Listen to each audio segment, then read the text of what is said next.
Now today we will be taking a look actually at the true founder of the south end of Kitchener, which is Adam Ferrie, back to 1834. And tonight we'll be going on a guided tour of this area, including the Doon Mills and the cemetery on the Kitchener Ghost Walk with our live guests. Now just sit back and enjoy the show. We are here on the historical Kitchener Ghost Walk in the south of Kitchener in the Doon area. Tonight we're going to be talking about Adam Ferrie JR and his family and what he did at the mill.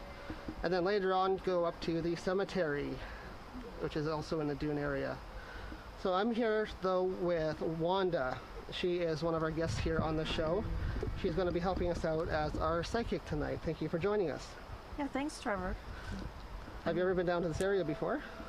Not this deep. Not this deep, no. Just recently. Basically, Wanda's going to be here as a guide to the spirits and sort of help us connect more in tune with the spiritual side of things on our walk to find out what spirits are with us here tonight on Kitchener Ghost Walk. Behind me here, though, we have part of the mill. I'll tell you a little about this history. You can see back in here, there's a wall of stone, which matches the stone wall which is up here, which is where we'll start the ghost walk later on.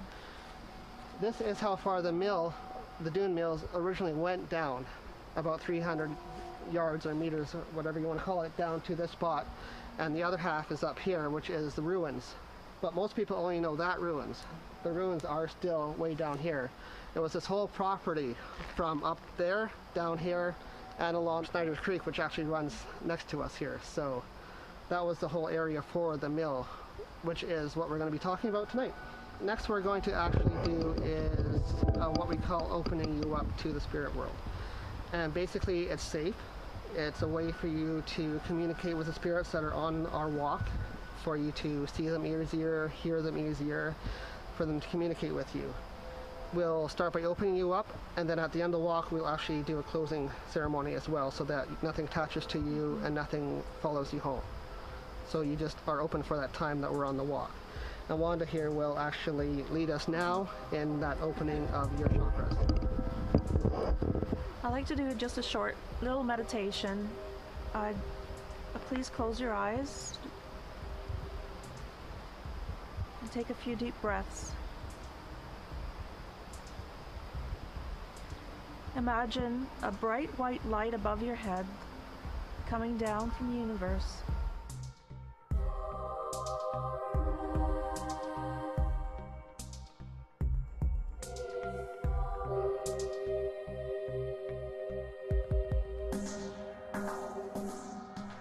Well, thanks very much, Trevor, actually for bringing up our guests.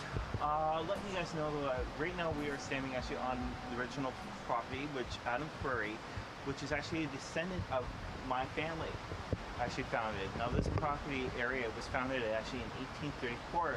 Now most people do know this area as 1855, which is the second owner's Homer Watson Gallery. But he really didn't build this area. He really didn't do anything except paint in this area. Now what Adam did though is Adam was actually a son of Adam Ferrie Sr. I will be talking about Jr. tonight. Now I'll let you know, they're originally from Scotland, is right where they are from. Downtown Preston is actually right where the original mill is, downtown Preston, actually on King Street. So Adam Jr. decided at a very young age to actually leave his family, check out the area. Milling was well known actually at the time. He actually came around this area, purchased actually 300 acres from the natives. And what he did was he actually became actually an owner of the mill. The millstones that we see behind are originally from the Grand River. Sort of Trevor was explaining to you guys, well, you guys were down below, I presume, though that the property was quite large. The building was originally 4 stories tall, and then in 1986, the city of Kitchener decided to tear down most of the structure for safety reasons. So what we can see nowadays, though, is what's left to here. Now, there is some great stories to do actually the mill property. The mill was created actually in 1839. Now, in 1909, 1910, there was 2 great fires. One was actually a sawmill and also a flour mill.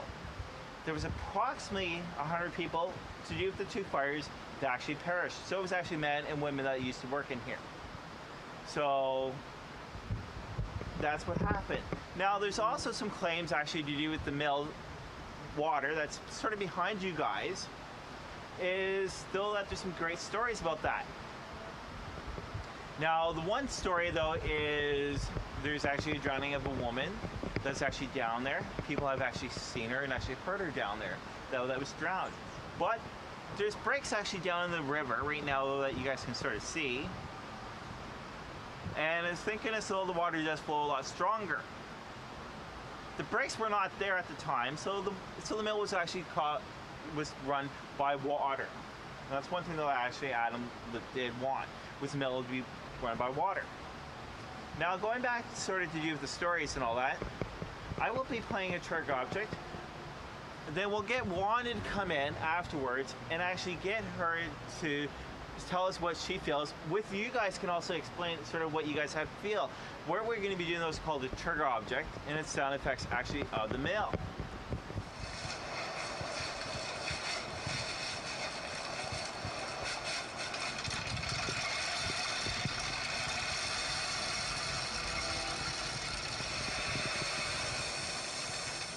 Now I'm just going to actually ask for our good friend Wanda to step in. Hi, Mark. Hey, how's it going? Great. That's good. Now, I know though that you were here and all that earlier, and you've actually spent some time directly here with me, but during that last play though that we just did you catch anything by any chance, or? During this play? Yep. During this play, I began to smell sulfur and smokiness. I felt a spirit, man, and it actually burned. I could feel it all around my head, like the hair burned on. Like no pain, nothing like that. I just the sensation, the impression of it, very strong. Okay. Sulfur is actually one well-known thing actually for this area. Plus, also people have actually smelled actually burnt wood. Even one of our last year while we did a walk here, somebody on our walk had actually felt somebody going into their pockets, and it was not her other half or the person right beside. They actually experienced that directly.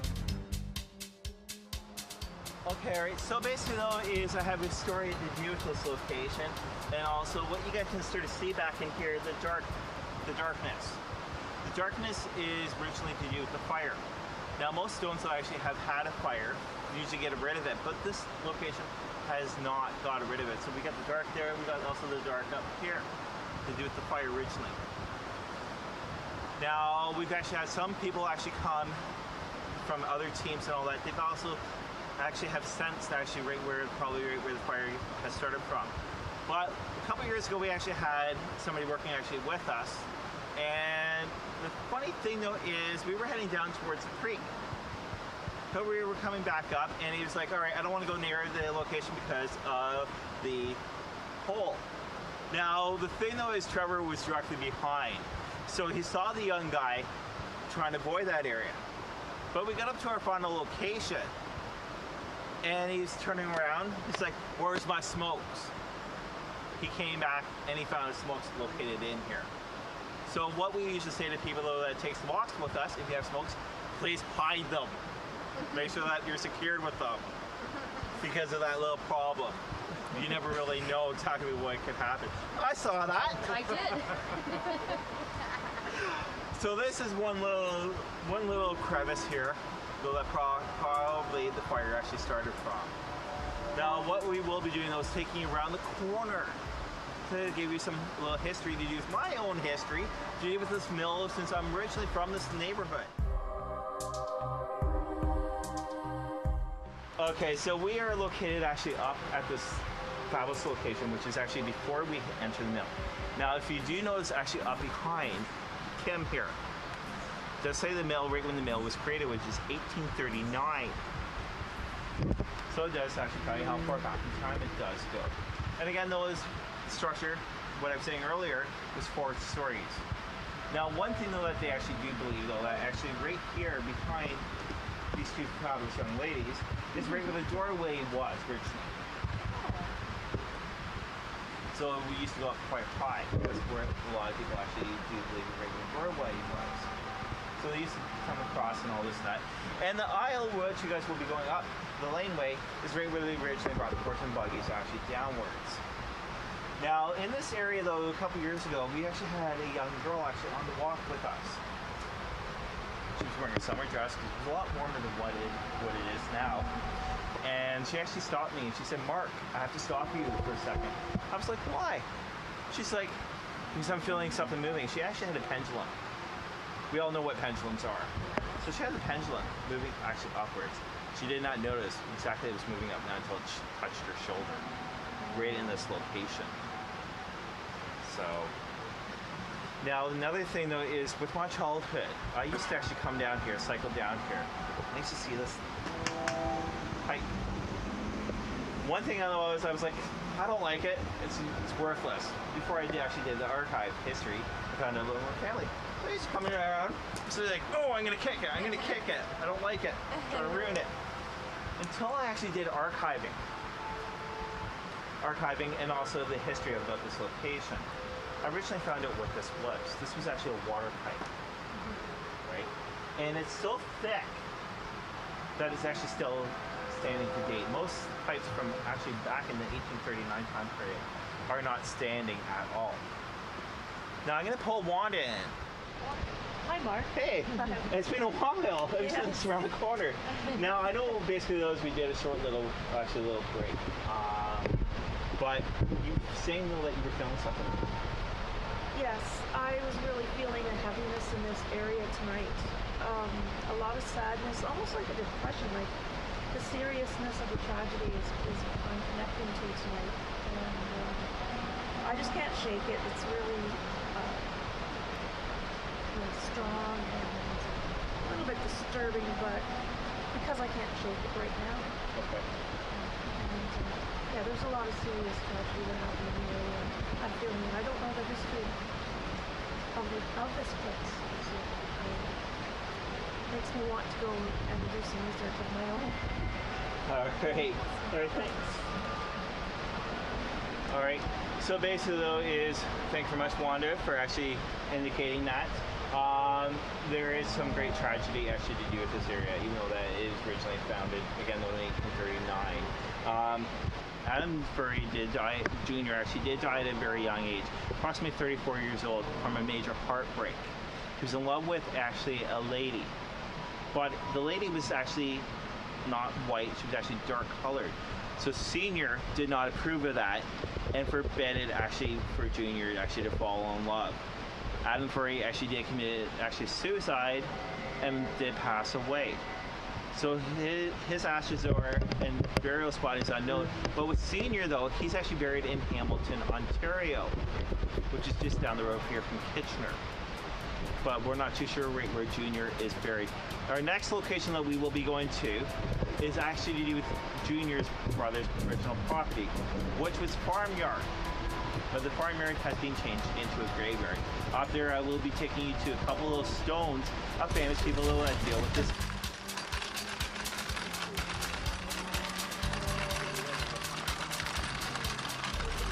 Thank you for joining us on our Kitchener Ghost Walks here. And your name is? My name is Jeffrey. Thank you for joining us.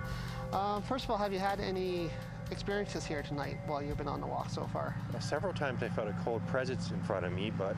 Okay. And anything else about the history? Did you find the history interesting? Oh, the history was amazing. I was surprised how big the mill was. Yeah. I would never guess it was so huge. Yeah, it's very big, so more than people think. Hopefully you'll be fine for the rest of the night. We have a few more things to do, so... Okay. Yeah, thanks for joining us. Thank you so much. Thank you. I enjoyed it a lot. How was your experience so far on the walk tonight? It's been good.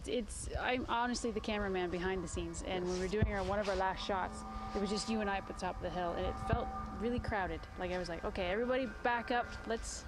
Okay. It was kind of weird. Okay, that's interesting. Yeah. So, sort of the energy you felt was kind of. Yeah, and as you notice that a couple of, I mean, we're on autofocus, but everything Yeah. kind of fades in, fades back out, and it was kind of neat. It was a good effect. Yeah, it does, for sure. Have you had any experiences here tonight while you've been on the walk so far? Yes, more so than last time. More so, okay. I felt a lot of sadness. Okay. And I think at the mill you also were smelling something too, right? Smelling some sulfur. And Okay. And the heat as well, maybe from the fire. Okay, perfect. How are you finding the history portion of the walk? Very interesting. Okay, great.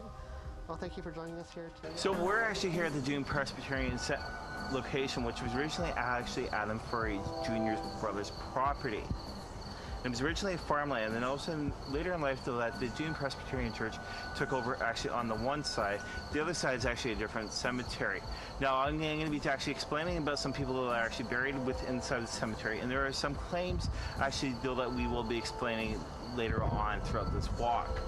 So you guys can come along, and we'll be glad to actually explain a little bit more in detail. So I'm actually going to be talking about Jennifer. This is her stone, and she's actually a past friend of mine. I grew up with her. She was a very close friend actually to the family.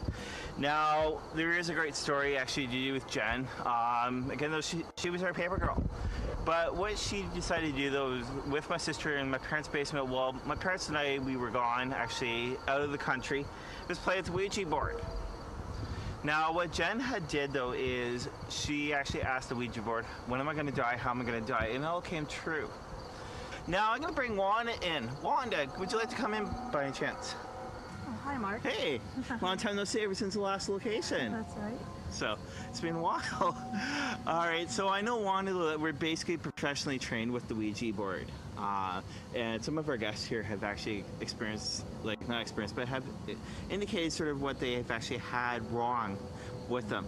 But can you sort of explain to our guests that are here, even on our viewers, actually why they shouldn't play with the Ouija board and what the Ouija board made you in the positive and the negative? Well, there's a few things I would like to point out.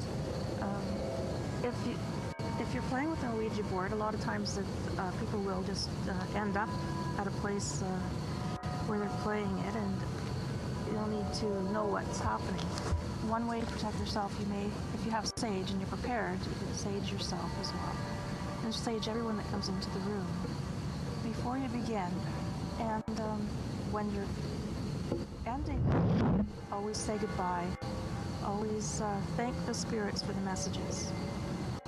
And say goodbye and close the board. And never really should. These mosquitoes are flying. So tonight. true. I don't know why, but if you forget to close the board, you get frightened. Just don't throw the board away and just stop it dead. That can always cause some uncomfortable issues to happen, which is why you're not recommended to play the board. It's because you've opened a portal and you didn't close it, so the spirits may linger in your house. You may be picking them up, and they may make you uncomfortable. And really, that's about all. Just follow the steps and be respectful, and protect yourself. all right. Well, thanks a lot, Wanda. Okay, thank you. Thanks. Now, sort of like what Wanda was indicating, though, is you do actually have to watch what you're doing. Again, though, the Ouija board's not actually a play toy, which Jennifer had actually learned about.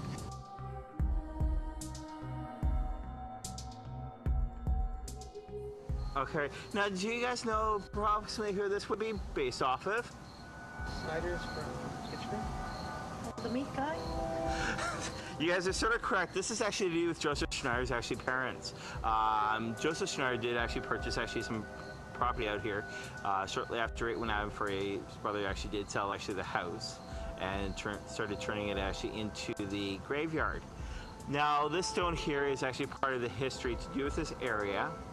And the old legend has it probably Herb Street is based off of actually the mother, or Herb, that's actually on here.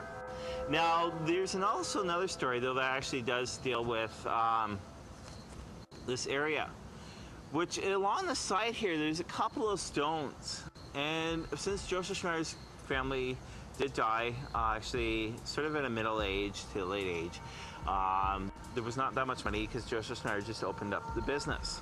Now, the one thing, though, is though that the legend has it, though, that the brothers and sisters are actually buried out here with their children.